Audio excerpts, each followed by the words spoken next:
संस्कृत भाषा शिक्षण में आप सबका हार्दिक स्वागत है। पूर्व पाठ में हम शत्रु प्रत्यांतों के अभ्यास कर रहे थे। इस पाठ में भी उसी का अनुवर्तन करेंगे। नमो नमः। स्वागतं सर्वेषां संस्कृत भाषा शिक्षणे। पूर्वतन पाठे भवद्भिः शत्रन्त रूपाणाम् अध्ययनं कृतम्। तत्र च विशेषेण पुल्लिङ्गे प्रथमैकवचनान्तानां रूपाणां परिचयः कारितः अस्ति। संस्कृतवाङ्मये बहुत्र एतादृश शब्दानां प्रयोगः दृश्यते। क्वचित् एकस्मिन्नेव श्लोके बहूनि शत्रन्तरूपाणि अपि दृश्यन्ते। यथा भगवद्गीतायाम् एकः श्लोकः भवति। इदानीं तस्य ध्वनिमुद्रणं श्रावयामि अहम्।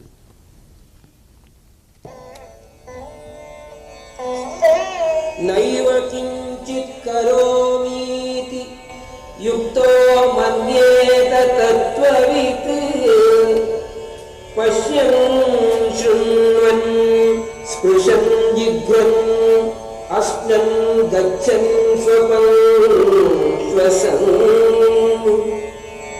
प्रलपन् विसृजन् गृह्णन् उन्मिषन् निमिषन् अपि इन्द्रियाणि इन्द्रियार्थेषु वर्तन्त इति धारयन्।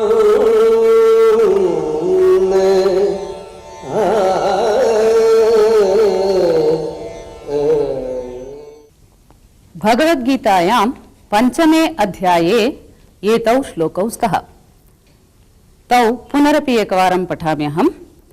नैव किञ्चित् करोमीति युक्तो मन्येत तत्त्ववित् पश्यन् शृण्वन् स्पृशन् जिघ्रन् अश्नन् गच्छन् स्वपन् श्वसन् प्रलपन् विसृजन् गृह्णन् उन्मिषन् निमिषन् अपि इन्द्रियाणीन्द्रियार्थेषु वर्तन्त इति धारयन्।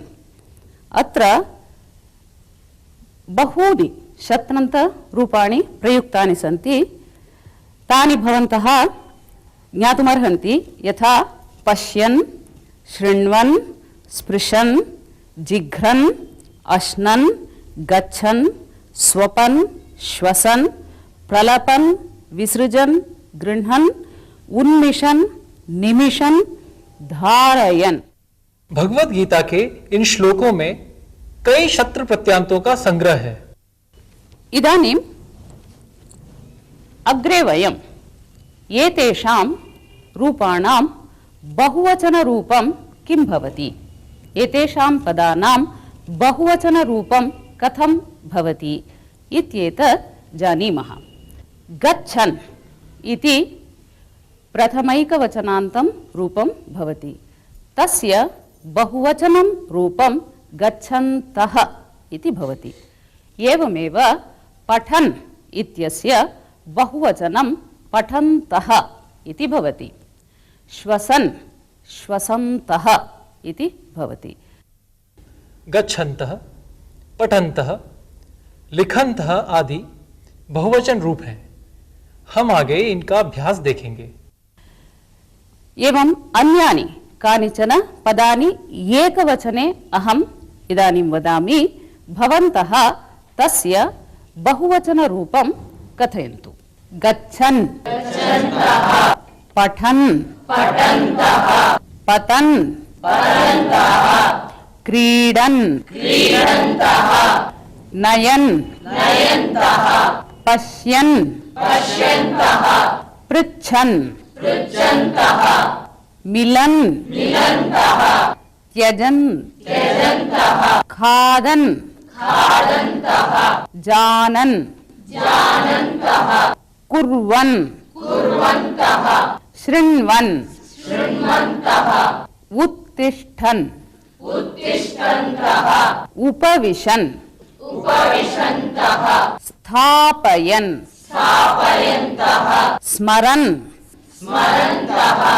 स्वीकुर्वन् आनयन् रुदन् गृह्णन् इच्छन्। अब तक शत्र प्रत्यांत पुल्लिंग बहुवचन रूपों का अभ्यास हमने देखा। इदानीं एतेषां रूपाणां वाक्येषु कथं प्रयोगः भवति इति किञ्चित् अभ्यासं कुर्मः। एकवचनस्य रूपाणां वाक्येषु प्रयोगं भवन्तः जानन्ति एव। बहुवचने तदेव वाक्यं कथं परिवर्तनीयम् इति इदानीं पश्यामः। गच्छन् बालकः अथवा बालकः गच्छन् अस्ति। एतत् वाक्यं बहुवचने कथं परिवर्तते?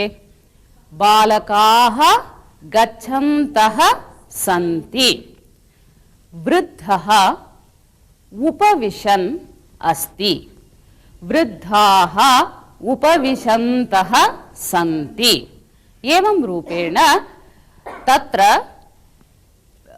यस्य पदस्य एतत् शत्रन्तं रूपं विशेषणं भवति तदपि पदं बहुवचने परिवर्तनीयं भवति। यथा बालकः गच्छन् अस्ति इत्युक्ते बालकाः, प्रथमं बालकाः इत्येतत् बहुवचने परिवर्त्य अनन्तरं गच्छन् इति शब्दः अपि परिवर्तनीयः बहुवचने। गच्छन्तः सन्ति।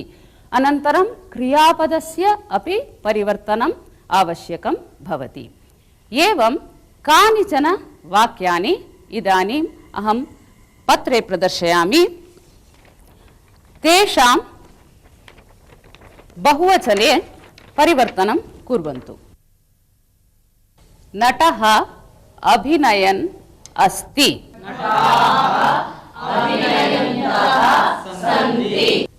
ग्राहकः यच्छन् अस्ति।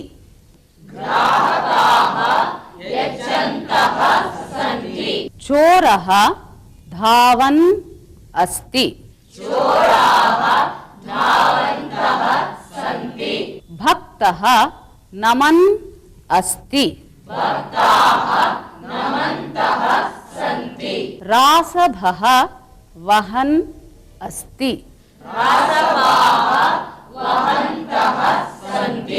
शिक्षकः दर्शयन् अस्ति। वादकः वादयन् अस्ति।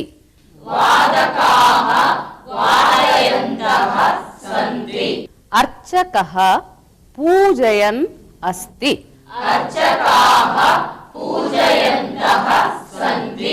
चालकः चालयन् अस्ति।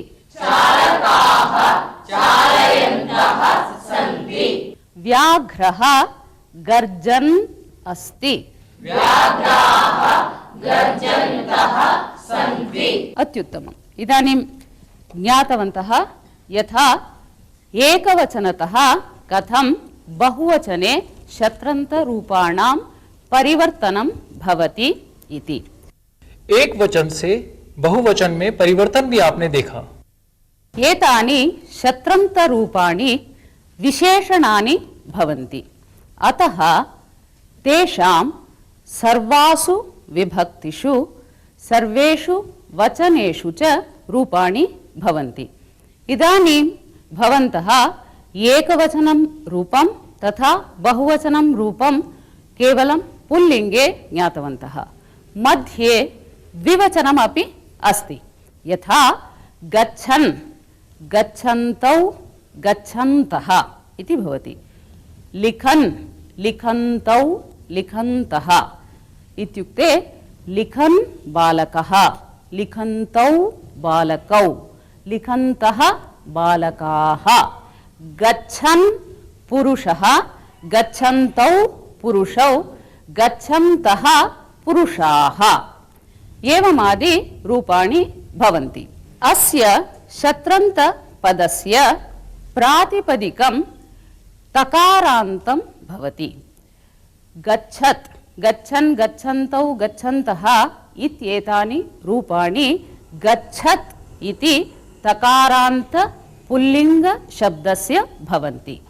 गच्छन्, गच्छन्तौ, गच्छन्तः एतानि प्रथम विभक्तौ एकवचन, द्विवचन, बहुवचन रूपाणि सन्ति। अस्य शब्दस्य प्रातिपदिकम् एवं भवति।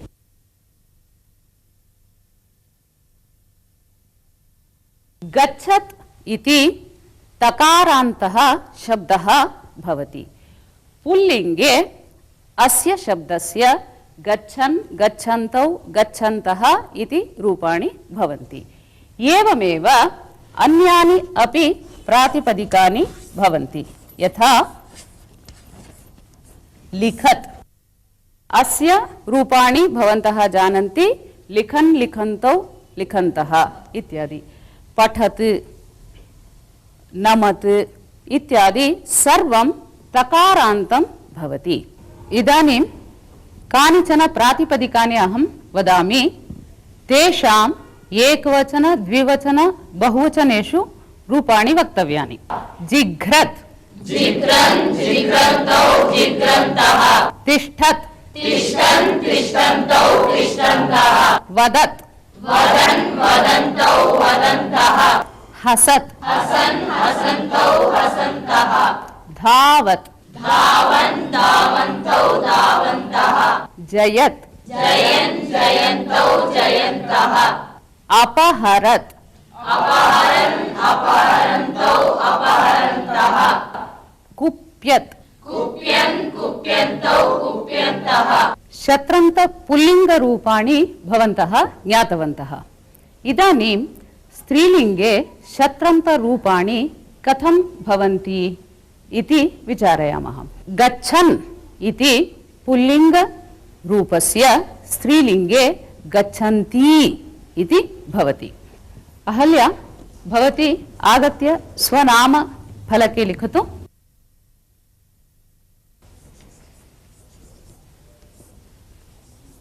अहल्या लिखन्ती अस्ति। अहल्या फलके स्वनाम लिखन्ती अस्ति। अहल्या किं करोति? अहल्या लिखन्ती अस्ति। भवत्याः नाम किम्? मम नाम लिखिता। भवती इदं स्वीकरोतु, खादतु। लिखिता खादन्ती अस्ति। लिखिता किं करोति? लिखिता खादन्ती अस्ति। समीचीनम्।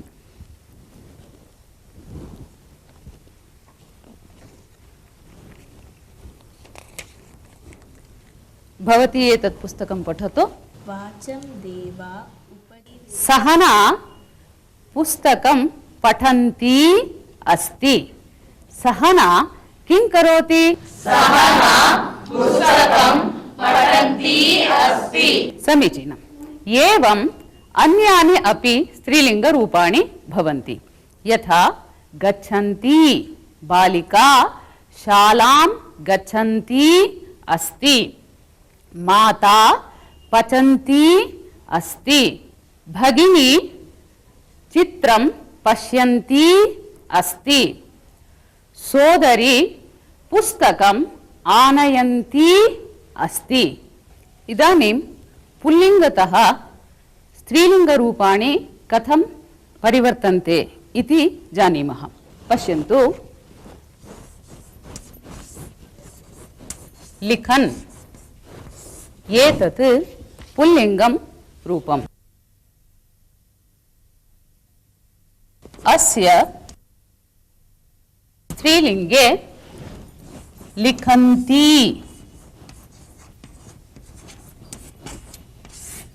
इति रूपं भवति। एवमेव गच्छन् गच्छन्ती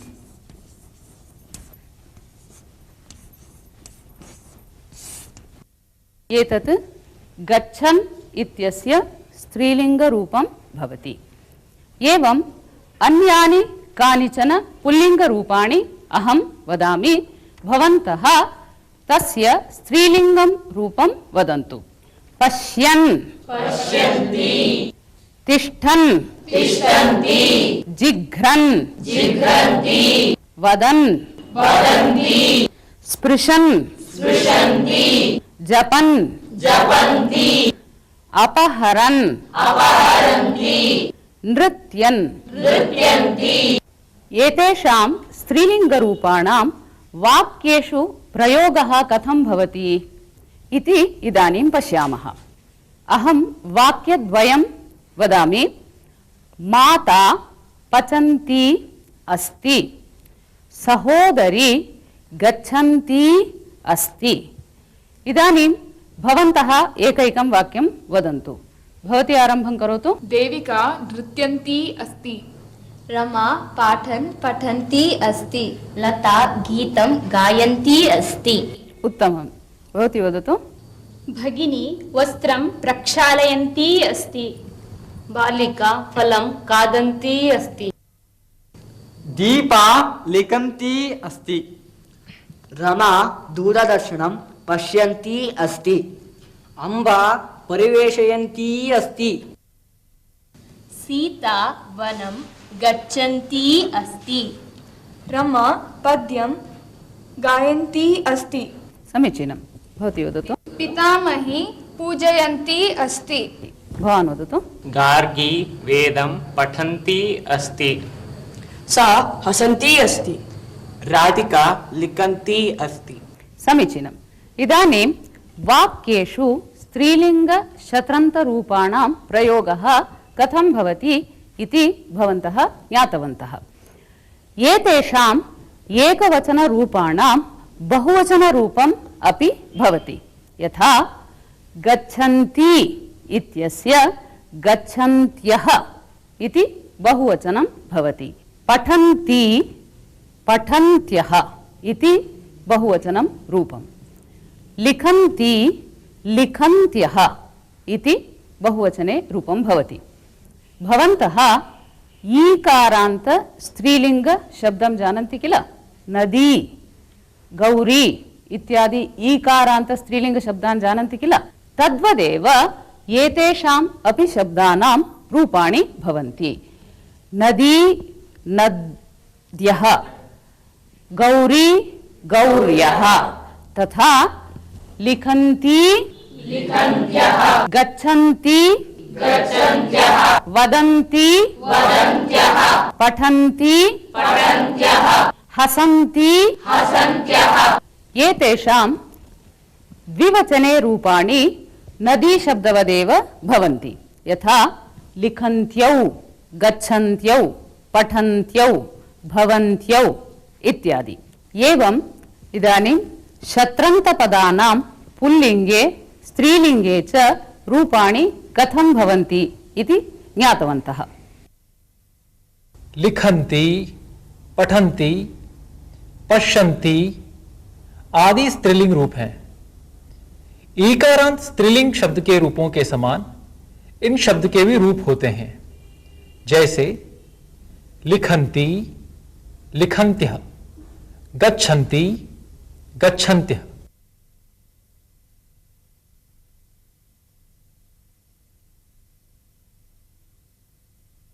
किं चन्द्रमाः प्रत्युपकारलिप्सया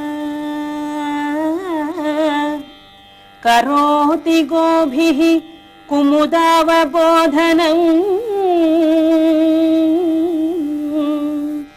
किं चन्द्रमाः प्रत्युपकारलिप्सया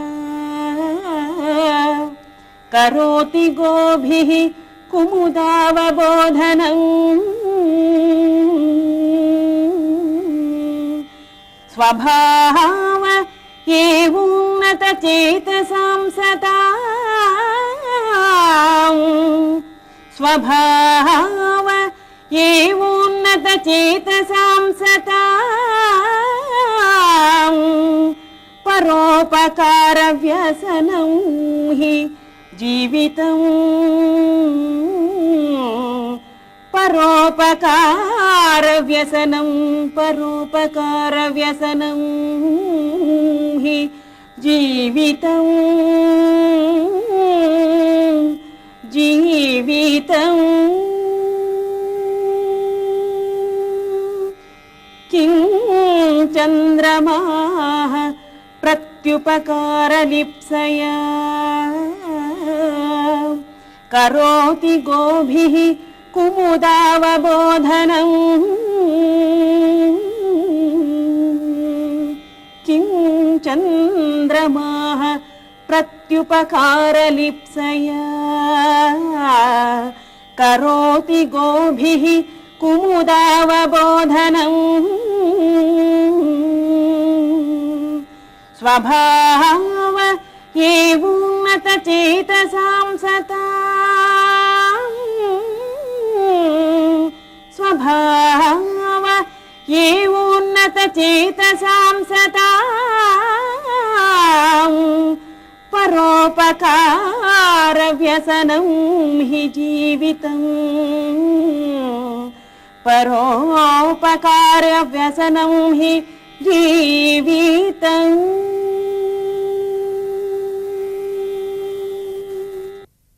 चन्द्रमाः कुमुदानि स्वकिरणैः विकासयति। सः किं प्रत्युपकारम् अपेक्षते? नैव। एवं लोके सत्पुरुषाः परोपकारव्यसनिनः भवन्ति। परान् उपकृत्य ते किमपि प्रत्युपकारं न निरीक्षन्ते एव। तेषां जीवनं परोपकाराय एव भवति। सुभाषित का अर्थ, चंद्र अपने किरणों से कुमुदों का विकास करता है, वह तो प्रत्युपकार की निरीक्षा के बिना यह काम करता है। ठीक इसी तरह सत्पुरुष प्रत्युपकार की निरीक्षा के बिना दूसरों पर उपकार करते हैं। उनका जीवन परोपकार के लिए ही होता है।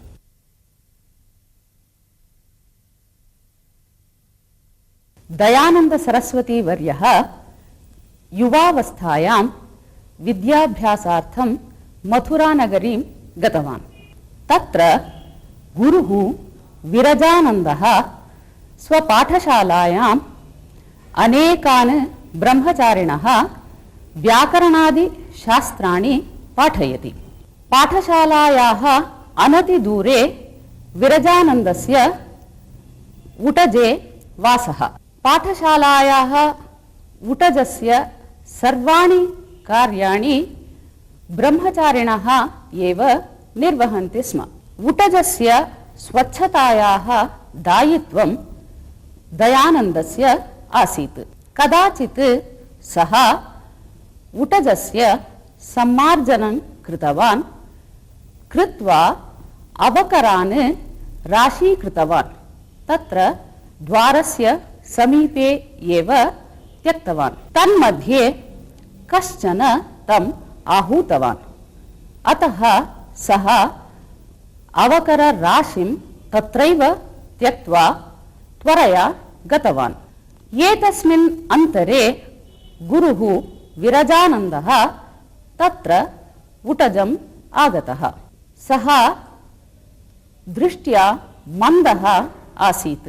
उटजं प्रविशन् सः अवकरस्य उपरि पादं स्थापितवान्। तेन सः बहु कुपितः जातः।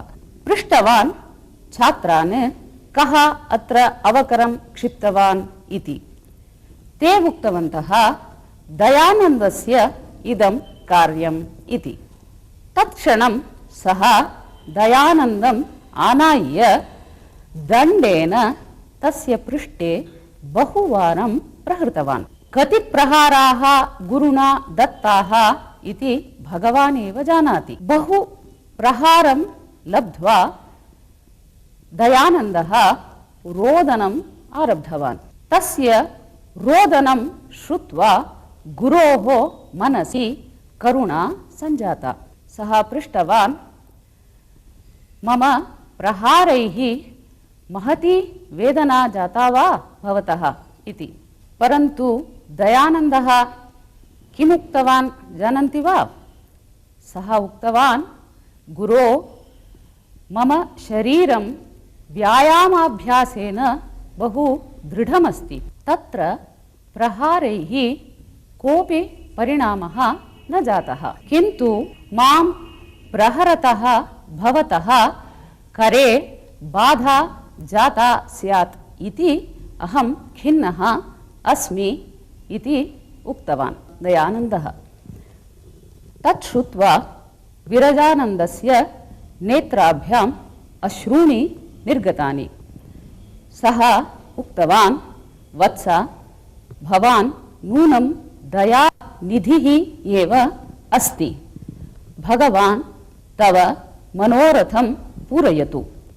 कथायाः अर्थं ज्ञातवन्तः खलु? धन्यवादः। नमो नमः। इसी के साथ अब ये पाठ यहीं समाप्त होता है। अगले पाठ में आपसे फिर भेंट होगी। तब तक के लिए धन्यवाद।